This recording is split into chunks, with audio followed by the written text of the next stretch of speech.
Assalamualaikum warahmatullahi wabarakatuh. Perkenalkan, nama saya Wira Sarasati. Saya dari kelas MJ502.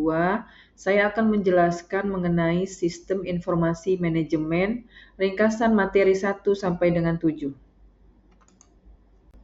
Sistem informasi manajemen adalah sistem terpadu yang menghubungkan teknologi, manusia, dan proses bisnis. Komponen SIM berfungsi secara sinergis untuk menghasilkan informasi berkualitas. Sistem informasi manajemen meningkatkan efektivitas, efisiensi, koordinasi, dan keunggulan kompetitif organisasi. Definisi pengertian mengenai sistem informasi manajemen menurut para ahli. Menurut Loudon tahun 2022 menyediakan informasi masa lalu sekarang dan proyeksi untuk mencapai tujuan organisasi. Sedangkan menurut O'Brien dan Maracas tahun 2020, kumpulan komponen yang paling berinteraksi untuk mendukung fungsi manajemen. Intinya yaitu sistem informasi manajemen, alat bantu manajer berbasis teknologi informasi agar organisasi lebih efisien, efektif, dan adaptif. Data dan informasi. Data adalah kumpulan fakta, simbol, atau karakter yang belum memiliki makna dan menjadi input bagi sistem informasi. Data dapat berupa teks, angka, gambar, audio, video, atau format terstruktur seperti tanggal dan mata uang. Data berfungsi untuk mendukung evaluasi, pemecahan masalah, perencanaan, serta menjadi acuan kegiatan. Ciri-ciri diperoleh dari fakta melalui observasi atau wawancara, tidak bermakna sebelum diolah, dan jumlah yang banyak tidak menjamin kegunaannya tanpa proses pengolahan secara keseluruhan. Data merupakan bahan baku bagi informasi yang akan digunakan dalam pengambilan keputusan. Informasi adalah data yang telah diolah sehingga bermakna, menggambarkan fakta, dan bermanfaat bagi pengambilan keputusan. Berbeda dari data yang masih mentah, informasi siap digunakan dan lebih universal. Untuk kebutuhan manajerial, informasi terdiri atas 3 jenis. Informasi strategis untuk keputusan jangka panjang, yang kedua informasi taktis untuk rencana jangka menengah, dan informasi operasional untuk kegiatan harian. Informasi yang baik harus relevan, akurat, tepat waktu, efisien, rahasia, lengkap, tersedia saat dibutuhkan, patuh aturan, dan dapat diandalkan. Fungsi utama informasi adalah menambah pengetahuan, mengurangi ketidakpastian dan resiko, serta menjadi dasar pengambilan keputusan. Menurut Jogianto, siklus informasi dimulai dari pengumpulan data, pemrosesan menjadi informasi, penggunaan informasi untuk keputusan menghasilkan kejadian baru, lalu kembali menjadi data sehingga siklus berulang terus-menerus. Komponen utama sistem informasi manajemen. Sistem informasi manajemen terdiri dari 5 komponen utama yang saling terhubung dan bekerja sama untuk mengelola data menjadi informasi yang bermanfaat bagi pengambilan keputusan. Yang pertama yaitu perangkat keras hardware, komponen fisik komputer yang digunakan untuk input, proses, output, dan penyimpanan data. Contohnya yaitu keyboard, CPU, monitor, printer, hard disk, router. Perannya yaitu menjadi infrastruktur utama tempat sistem informasi berjalan. Komponen yang kedua yaitu perangkat lunak, yaitu software. Program atau instruksi yang mengatur cara kerja software, cara kerja hardware, dan memproses data berupa jenis sistem software, Windows, Linux, aplikasi software, Excel, SAP, SPSS, utility software, antivirus, backup, tools. Perannya yaitu menghubungkan hardware, database, dan pengguna agar sistem dapat berfungsi dengan baik. Komponen yang ketiga yaitu basis data atau database, kumpulan data yang terorganisasi dan dapat diakses dengan mudah, yaitu terdiri dari data DBMS, MySQL, Oracle SQL Server, DBA pengelola database. Perannya yaitu menyediakan data yang akurat, konsisten, dan mendukung keputusan berbasis data. Komponen yang keempat, jaringan network. Koneksi antar perangkat untuk berbagi data dan sumber daya jenisnya yaitu berupa LAN, WAN, Internet, Extranet. Perannya yaitu memungkinkan komunikasi, akses data real-time, dan penggunaan sistem berbasis cloud. Komponen yang kelima yaitu manusia people. Komponen yang paling penting dalam sistem informasi manajemen meliputi end user system analyst, programmer, developer, database administrator, CIO, Chief Information Officer. Fungsinya yaitu merancang, mengoperasikan, mengelola, dan memanfaatkan sistem untuk mencapai tujuan organisasi. Dengan demikian, kelima komponen tersebut saling berkaitan dan bekerja secara terpadu agar sistem informasi manajemen mampu berjalan dengan optimal.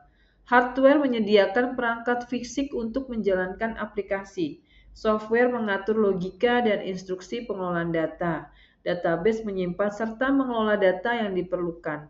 Network memastikan arus informasi dapat mengalir antar bagian organisasi, dan people mengoperasikan sistem sekaligus menggunakan informasi yang dihasilkan untuk mengambil keputusan. Sinergi kelima komponen inilah yang membuat sistem informasi manajemen dapat mendukung proses manajerial secara efektif dan efisien. Database Management System dan Computer Based Information System merupakan komponen inti dalam Computer Based Information System karena berfungsi mengelola seluruh data yang dibutuhkan oleh sistem informasi berbasis komputer. Dalam Computer Based Information System, Database Management System menyediakan mekanisme untuk menyimpan, mengorganisasi, mengakses, dan mengamankan data sehingga dapat digunakan oleh berbagai subsistem seperti Transaction Processing System, Manajemen Informasi System, Decision Support System, dan lainnya. Tanpa Database Management System, Computer Based Informasi System tidak dapat bekerja secara efisien karena data akan tersebar, tidak terstruktur, dan sulit diproses. Dengan adanya Database Management System, Computer Based Informasi System mampu menghasilkan informasi yang konsisten, akurat, cepat, dan terintegrasi untuk mendukung aktivitas operasional, manajerial, hingga keputusan strategi organisasi. Dilihat dari berbagai aspek, antara DBMS Database Management System dan CBIS Computer Based Information System, yaitu dilihat dari aspek fungsi utama. DBMS yaitu fungsi utamanya mengelola, menyimpan, dan mengamankan data, sedangkan CBIS fungsi utamanya mengelola data menjadi informasi untuk mendukung keputusan. Hubungannya yaitu DBMS menyediakan data terstruktur sebagai bahan utama CBIS. Yang kedua yaitu aspek peran dalam sistem. DBMS yaitu menjadi tempat penyimpanan data terpusat, sedangkan CBIS menjalankan proses input, proses output. Hubungannya yaitu CBIS menggunakan DBMS untuk mengambil dan memproses data. Aspek yang ketiga yaitu dalam dilihat dari penggunaannya, administrator database, analisis data, sedangkan CBIS seluruh penggunaan sistem, operator, manajerial, dan staff. Hubungannya yaitu semua subsistem CBIS mengakses data melalui DBMS. Dilihat dari aspek komponen, DBMS yaitu database, query, kontrol, dan keamanan, sedangkan CBIS yaitu hardware, software, database, prosedur, manusia. Hubungannya yaitu database dalam CBIS dikelola sepenuhnya oleh DBMS. Aspek yang kelima, hasil yang dihasilkan, data tersusun rapi, aman, mudah diakses, sedangkan CBIS informasi laporan, dashboard, dan analisis. Hubungannya yaitu informasi dalam CBIS berasal dari data DBMS. Peran strategis, yaitu DBMS menjaga integritas dan kualitas data, sedangkan CBIS mendukung operasional dan keputusan manajerial. Hubungannya yaitu DBMS menjadi fondasi data bagi CBIS untuk menghasilkan informasi berkualitas.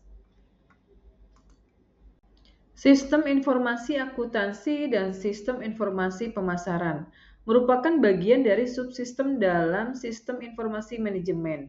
Keduanya menyediakan data penting yang diintegrasikan oleh sistem informasi manajemen untuk mendukung proses perencanaan, pengendalian, dan pengambilan keputusan manajerial.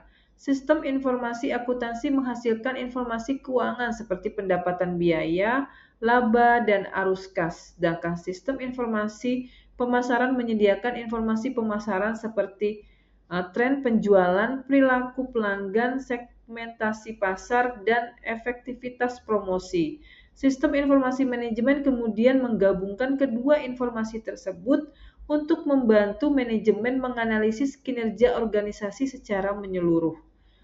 Dalam sistem informasi manajemen, informasi dan sistem informasi akuntansi digunakan untuk menilai kondisi keuangan dan mengalokasikan sumber daya, sedangkan informasi dari sistem informasi pemasaran dipakai untuk menyusun strategi pemasaran yang efektif. Ketika kedua sistem ini berintegrasi melalui sistem informasi, manajemen perusahaan dapat menjawab pertanyaan strategis seperti profitabilitas produk, aktivitas biaya pemasaran, peramalan penjualan, dan pencapaian target keuangan.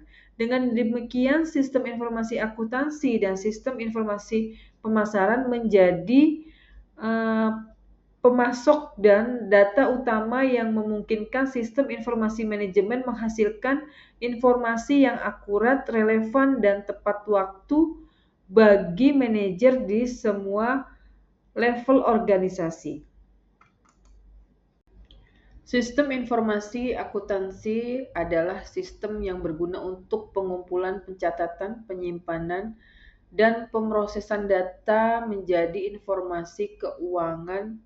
Informasi ini digunakan untuk memudahkan pengambilan keputusan. Fungsi sistem informasi akuntansi dalam bisnis yaitu berfungsi sebagai sistem pengendali keuangan untuk mencegah kecurangan, mengubah data menjadi informasi keuangan yang diperlukan perusahaan, membuat dan mencatat data transaksi secara tepat dalam jurnal, mengumpulkan dan menyimpan data mengenai aktivitas bisnis secara efektif dan efisien. Kelebihan sistem informasi akuntansi yaitu keamanan akses terkontrol, kerahasiaan melindungi informasi sensitif, privasi penggunaan informasi pelanggan yang tepat, integritas pemrosesan data lengkap, akurat, dan tepat waktu, dan ketersediaan sistem tersedia untuk kewajiban operasional. Kekurangan sistem informasi akuntansi yaitu membutuhkan waktu lebih lama untuk adaptasi karena SDM memerlukan pelatihan, tidak tersedianya akunting, software, dan piranti komputer, dan hasil informasi kurang lengkap. Sistem informasi pemasaran yaitu suatu struktur, set, prosedur, dan cara reguler untuk perencanaan, penghimpunan, analisis, dan penyajian informasi untuk digunakan dalam membuat keputusan pemasaran. Mendistribusikan informasi kepada pemasaran untuk keperluan yang efisien terkait penetapan harga, pengemasan, promosi, dan lain-lain. Fungsi sistem informasi pemasaran yaitu mempermudah perusahaan mengontrol perkembangan bisnisnya. Yang kedua, membantu mempercepat informasi jika ada kesalahan data. Yang ketiga yaitu mempermudah manajemen waktu dalam kegiatan pemasaran. Yang keempat yaitu meminimalisir terjadi human error. Jenis sistem informasi manajemen berdasarkan tingkat manajemen. Tingkat manajemen atas strategis yaitu jenis sistemnya Executive Support System. Fungsi utamanya yaitu mendukung keputusan senior manajemen dalam aktivitas perencanaan jangka panjang. Tingkat manajemen menengah yaitu manajemen informasi sistem dan decision support system. Fungsi utamanya yaitu melayani kebutuhan manajemen untuk memonitor, mengendalikan, dan mengambil keputusan. Tingkat manajemen pengetahuan yaitu jenis sistemnya Knowledge Work System dan Office Automatic System.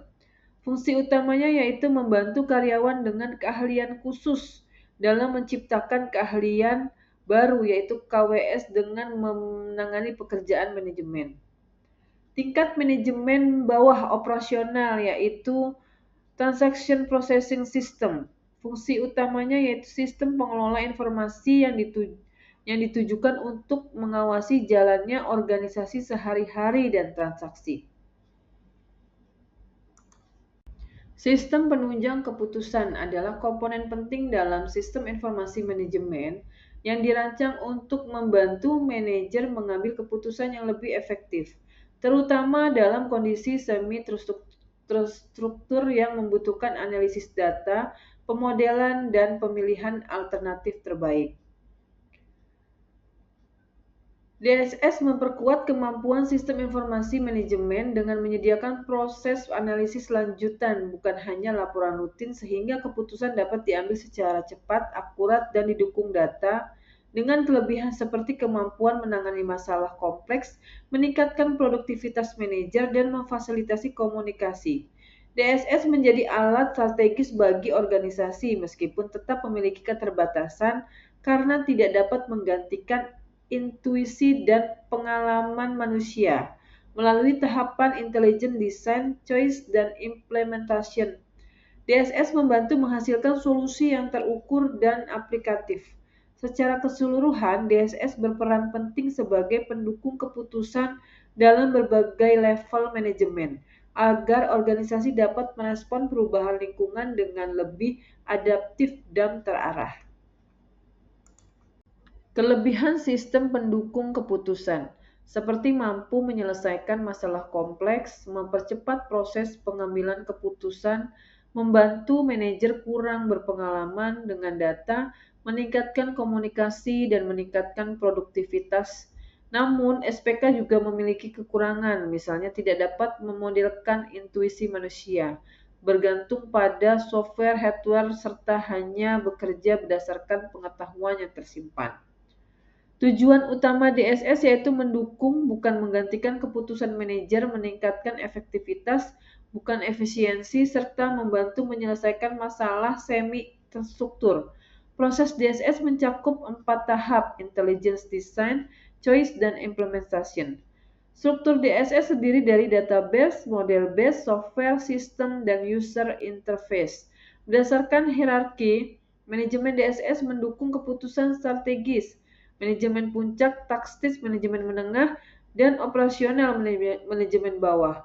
Berdasarkan jenis masalah dan keputusan, DSS mencakup keputusan internal, eksternal, jangka pendek, dan jangka panjang, serta keputusan terstruktur, semi terstruktur, dan tidak terstruktur.